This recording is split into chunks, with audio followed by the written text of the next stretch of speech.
r/TalesFromTechSupport, episode 26. How a desk phone took down an entire office. This is my first story, though it happened a while ago. Me vertical bar client. I'm calling about our entire office being down. Me, has this just happened, or is it an existing ticket? Client, just happened. Me, okay, so let's check the physical side of things. Where are you now? I start pinging the one IP which is up. Client, I'm in front of a desk phone that has a red X on it and something about no DHCP. Me, okay, so I'm getting a response from your modem there, so internet is working. Might be something in between your computer and the modem. Can we go into the server room? Client, okay, BTW, I came in to set up 2 new users and I can't hang around. I've got 2 hours to do this. In me, we are handling it. Client, I'm in the server room. What am I looking for? Me, judging from the site photos you should have some switches that connect all your computers to the modem to get internet. Are the switches on? Client, what are switches? Can you just send someone, because the directors are starting to yell? Me, I need to verify some things before my manager will send someone. I didn't mention call out fees, but I did mention we don't have a pool of helpful garden gnomes that have nothing to do because they're currently at client sites. I've sent you a photo circling the switches. Client, okay, so now what? Me, are the switches on? Client, yes, so we get her laptop plugged directly into each switch. One switch doesn't provide her laptop with the web bits. Me, okay, this is the troublesome switch. Can you pull the power on it? Client, okay, one secretary. In reality it took longer. It's powered up and still no change. We unplugged some cables and plugged them back in, and it felt like I was starting to burn time. Now I won't go into detail, but basically I was escalating, then that was getting escalated, all the while the customer is complaining about it not working, how they're freaking out. At one point they asked how they could work. Me, you can make sure the printer is in a wall port that goes to the second. Client, too hard. Can't you just get it to work? Me, pause, yep, just the way I told you. Or you can stand directly in front of the switch. Client, I'll stand. This couldn't have happened at a worse time, so I'm getting pushback from my escalation point, being asked questions like, have they messed with anything on the switch, and checking the trunk ports between switches. All valid but still frustrating when I'm trying to placate a site contact. While my tech manager is getting ready to go, I'm asking some last ditch questions like, so when you set up the new users at their desks, what did you plug/unplug? And as she's going around having a fiddle, stuff starts coming back online. I put the on-site visit on hold, tell my manager, and I'm going through the checks when my manager busts into the call and asks what she unplugged. The phone manager, okay, you'd plugged one phone into 2 wall ports. The port with the computer goes to the computer and the other port goes into the wall. Then I recalled at the start of the conversation how she was setting up users with their desk phones and docking stations. She'd created a loop. Cost. Senior tech manager, and 3 hours of lost productivity for a whole office. Tech support can be really helpful if you aren't rude to us. Today I got a call from a user that needed the latest version of iTunes on his computer, but it wasn't available from our software store. He asked me if, since he had an admin PC, he could uninstall the iTunes from us and downloaded it on his own. Here's the crux, we don't have support on admin PCs. But I figured a simple yes or no would be fine. I guessed the answer was yes, but to verify I told the user I would be right back and put him on hold. I walked over to our coaches and asked if my guess was correct. They said yes, *but*. The lack of support to admin PCs goes so far that I can't tell him that. I return to the user and inform him that sadly our support doesn't cover his PC, and it apparently goes so far that I can't answer this question. The user sighs and asks if at least could help him uninstall the iTunes from our store because he can't find the uninstall option in Software Center, where all our software is found. I inform him that I'm afraid I can't do that either. User, so you can't help me get rid of a program *YOU* installed on my PC? Me, sadly, no. The user was quiet for a few seconds, and then this conversation followed. User. Say I was using *KNOTHERPC*. How would I go about uninstalling a program? Me. Well, if you are using another PC, I would tell you to open Control Panel and go to Uninstall Programs. But this is only for other PCs, of course. PCs that aren't admin PCs. User, of course. Of course. I would never do this on an admin PC. I'm using this other PC next to it. I promise. Me, good. We wouldn't want to break the rules for the support. User, heavens, no. I would never ask you to do something like that. I then ended the call and split the call into 2 cases. One for the iTunes thing, where he was denied support. And a separate one where he asked me about how to uninstall a program on a nondescript computer. I have been in similar situations before. Situations where I could have used some loophole to help a user. But the user had been so rude and unpleasant that I chose not to. So it was nice to talk to someone who understood that I didn't make the rules. Payroll troubles, the tale of Edith. Time frame, around March of 2019. The client, a car dealership that sells new cars from their affiliated manufacturer CB equals me, Kodabuk, a private tech guy who does it work all equals Edith, a 75-year-old lady who works in the accounting office within one of my clients. Backslash. Phone, ring CB, hey, thanks for calling business name here asterisk this is Kodabuk, how can I help you? Oh, hi Kodabuk, it's Edith, from, client name asterisk in the accounting office, I'm having trouble doing payroll CB, okay, Edith, can you please describe the problem you are having? I'm trying to pull up the employees, but I can't find anything when I look for their names CB, okay, do you mind if I connect to your computer so I can see what the issue is? Oh, no, go ahead. I just want to get payroll done, this is driving me crazy. I remoted into her workstation. CB, okay, I can see your screen now. Can you please show me what you were trying to do? Sure. Proceeds to go to Google and search for the employee's name, then scrolls down the page and gets confused when she can't find him. CB, hold on for a second. Edith, I minimized her Chrome window and maximized the accounting software that was running in the background. CB, okay, try it again. Then begins doing payroll, and I guess it was muscle memory for her, because she was off to the races. I never tried explaining the issue to her, because I've met this woman in person, and it would be like explaining nuclear physics to a newborn child. Thank you so much Kodabuk CB. Is there anything else I can help you with?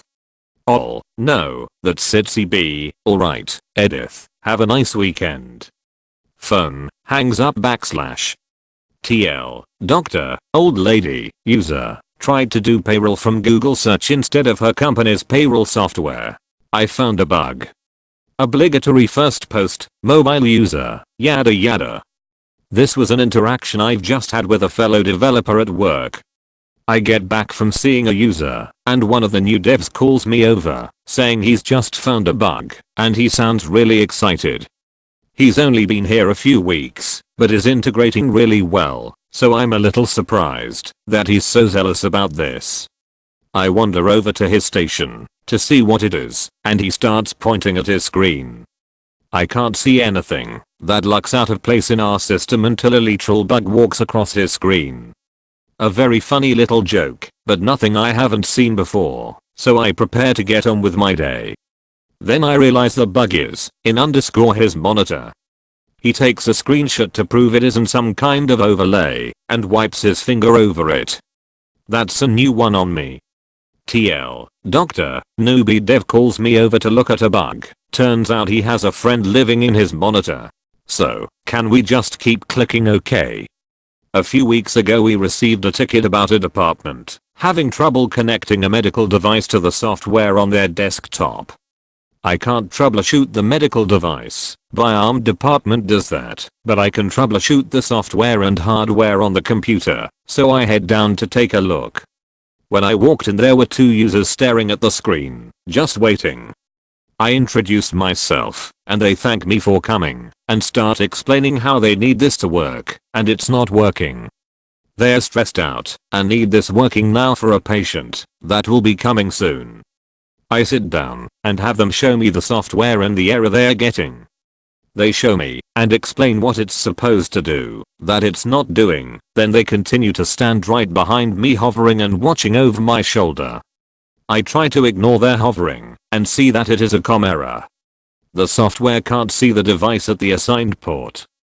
They have a serial cable that connects the device to a serial to USB adapter that plugs into the computer. So I check the settings in the software, find the port number it needs to be, and launch device management. I don't see the device under the COM port at all, so I begin checking the connections.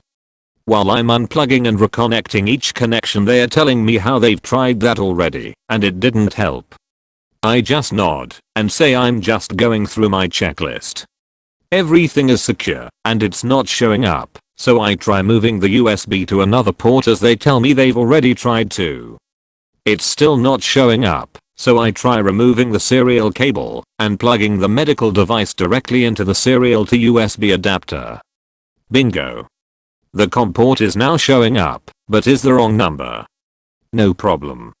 I change the port number, launch the software, and it works. They cheer, softly, but I'm not exaggerating. This department is easily excitable, and begin praising me, and ask what was wrong. I explain that it looks like the serial cable is bad, and recommend they get a new one. We don't keep those in our stock room, but I tell them we can order one on their behalf if they need us to. They thank me, say they can take care of it, and send me on my way. I close out the ticket and move on thinking this is the end of it. But, of course it's not. Yesterday morning I get a page for a high priority ticket from the department. I'm reading through the page and see my name specifically mentioned and one of the users from before. I open the ticket on my phone and make a note that I'm on my way. It was only 10 minutes before I normally leave and I was already finished getting ready, so I just left early. I get there and head straight to the department fully expecting to show up and see them trying the same thing as before. I walk in and no one is around to meet me for this high priority issue. I look at the setup and see that they are trying to use the serial cable again, but this time they're using it with a different medical device. As I'm debating calling the user, she walks in and sees me. She's explaining what it's doing and what should be happening as she logs into the computer to show me.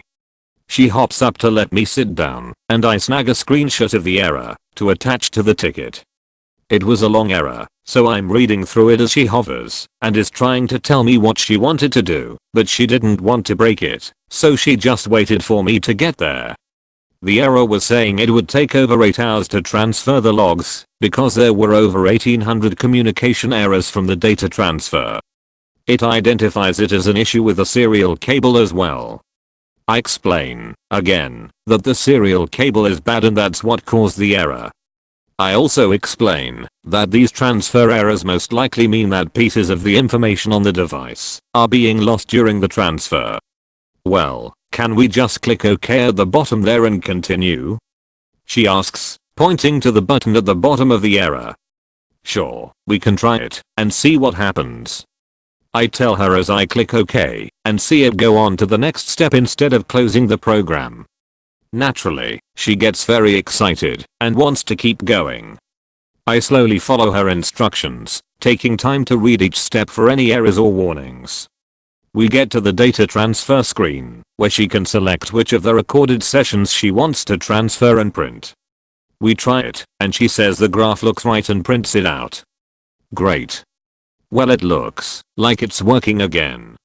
So, can we just continue to click OK and ignore that error? I stare at her for a moment, processing the fact that she either forgot what I just told her about the cable or thinks it's not a big deal. No, I wouldn't recommend doing that. This cable is going bad and there is a chance that parts of those tests you recorded aren't getting transferred. You could be missing seconds from several parts of these tests and I don't know what effect that has on these results. I highly recommend getting in touch with BuyArm today to see if he can help you get a new cable for this. Oh, okay then. She sounds like she still doesn't understand why this is an issue, but asks me about the BuyArmed guy to confirm she knows who I'm talking about so she can get in touch with him. Hopefully she actually gets it replaced this time. Edit. There are several people mentioning cutting the cable or taking it from the department once it was found bad. In hindsight I could have taken it to BuyArmed for them and let him know the situation, but he makes rounds through the hospital and is easy for the department to get a hold of, so I didn't think to do that at the time. My department does replace other common cable/peripherals, Ethernet, USB, mice, keyboards, etc. that we find to be broken or causing issues so that we do not get repeat tickets for it. Serial cables are one of the few things that we do not carry, since the only thing they are used for in our environment is BuyArmed equipment, so my go-to was to let BuyArmed handle it, since they declined letting me order a new one for them. So close, yet so far. A user called in stating that email was totally gone, so I connected in to see that the Office upgrade we are pushing just went sideways on their machine. I pull up Software Center and see it sitting in the installation status queue as failed, so I pull it up and retrieve it. The usual progress wrapper we put on these kinda things pops up, and I see it start churning, so now it's time to sit and wait.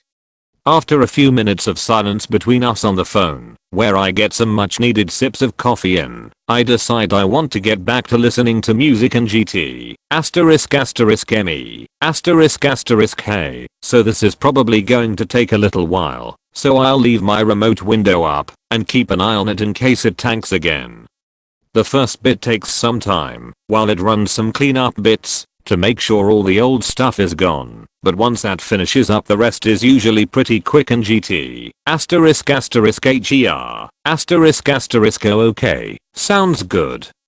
Do you know how long it'll take? And GT, **me, **a, usually about 30 or 40 minutes. You can still work on stuff while this runs in the background, just not any Office stuff.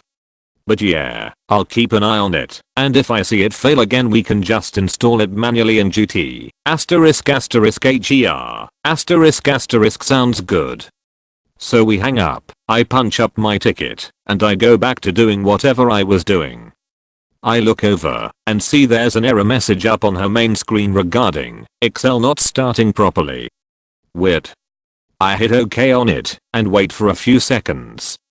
I watch her mouse over to a different Excel document and try to open up that one. Lo and behold, another application failed to start error comes up. Okay, that's on me. I didn't specify that Excel and Word are part of the Office suite. Fair enough, so I open up my preferred method of remote, non-verbal communication in times like this, not a put in GT, **me, **hey, sorry, Excel and Word are both going to be broken until the installer finishes up in GT, **her, is it okay if I go on the internet and GT, **me, yeah, that's fine.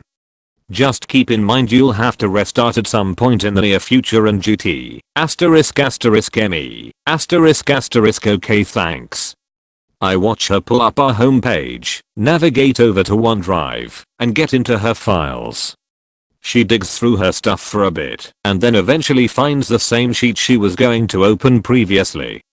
I watch her click on it, mouse over to the open button, and then immediately shatter my hope by clicking open with Excel rather than open with Excel Online. She gets the same application failure she was getting previously, and her mouse settles and doesn't move throughout the rest of the install. For effort, I guess. We can't do that, I don't know why.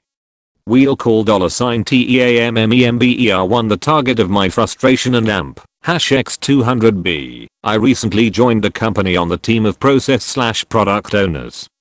This is a fairly new team, so there are no documents or guides for how we should all work together outside of standard project documentation.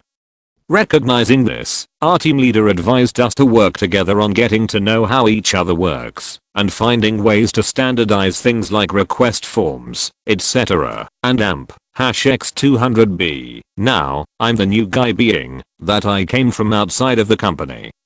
I'm also the most technical since I came from a system administrator role.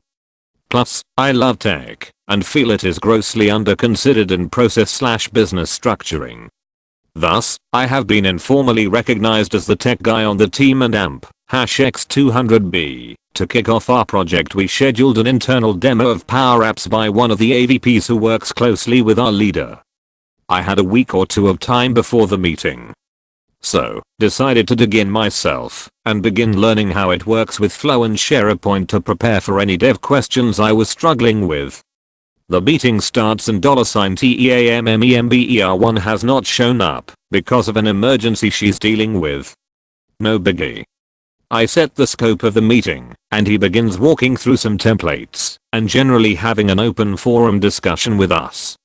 I bring up that our SharePoint is an on-prem copy and begin asking how he's managed to develop in the on-prem site without offloading to our app dev team who is offshore and sucks balls and AMP #X200B. About 15 minutes into the meeting $TEAMMEMBER1 comes barreling into the room apologizing profusely and blatantly frazzled.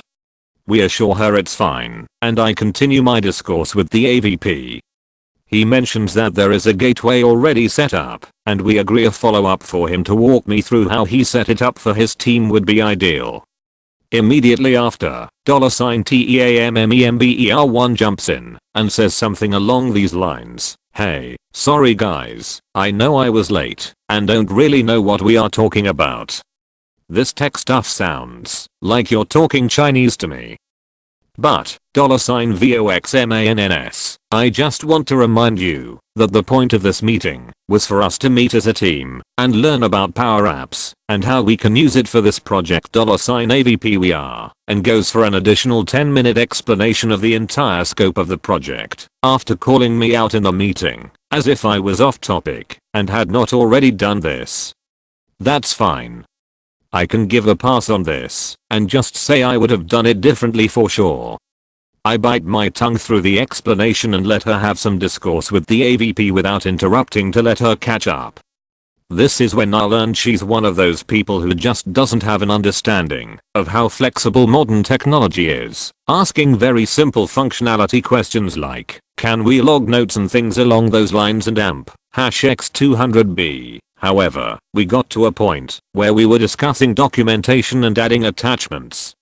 From my short time with Power Apps and SharePoint, I had read that attachments aren't always great since SharePoint items aren't structured to function as a document library. So, seeking a solution, I asked the AVP, hey, do you think it's better for us to keep separate documents and update Power Apps separately, double work but separation, or do we go directly through Power Apps and use screens as separate documents? Before he can answer, $TEAMMEMBER1 butts in and says no, they need to be separate. I can do one. I can do plenty from seniors and superiors. I have little patience for my teammate interrupting me twice in the same meeting because they don't get the picture. The following exchange occurred between her and I, $VOXMANNS, why do they need to be separate, with a firm but polite tone. A teammate 1, we need some documents signed off by SVPs, present them as PDFs, etc. We need to have the documents separate from the app $VOXMANNS. So, Power Apps can't do that. A teammate 1, well, it's an application to be used for forms and organizing. And I know what you do is a little bit different than what me and other teammates do, but at least for our process we need to have the documents separate. She likes playing the you're different card on me. $VOXMANNS. Okay, so we need document versions of the form. Are you saying Power Apps can't do that? A teammate 1, well, I haven't used it very much so I $VOXMANNS. Okay, turning to the AVP, can Power Apps export to PDF or other documents? $AVP, yeah, Power Apps can export, and goes on to say the importance of mulling ideas over and over to find the best way forward. I'm guessing he saw my frustration and amp #X200B. Admittedly, I need to work with a thicker skin, or at least hide it better. Asking the "do you know" that question seemed to work, and will hopefully work in the future with her. It is just incredibly difficult to work with a teammate who has to assert their control and does not consider anything they don't understand as a reasonable solution to explore. Hey, totally open to any stories or tactics you all use when dealing with these types of people. It's definitely one of my weak points. Felt nice to shut down the document rebuttal, though. I'll call it a draw for now, haha. Every once in a while you get reminded how it's possible for some people to screw computers up so badly. *LTL. FTP. I think I finally have a story worth posting here. *cast. *GF. Grandfather has a computer that he mostly uses to read email and check Facebook, but I've been attempting to teach him some more things to reduce my tech calls to his computer.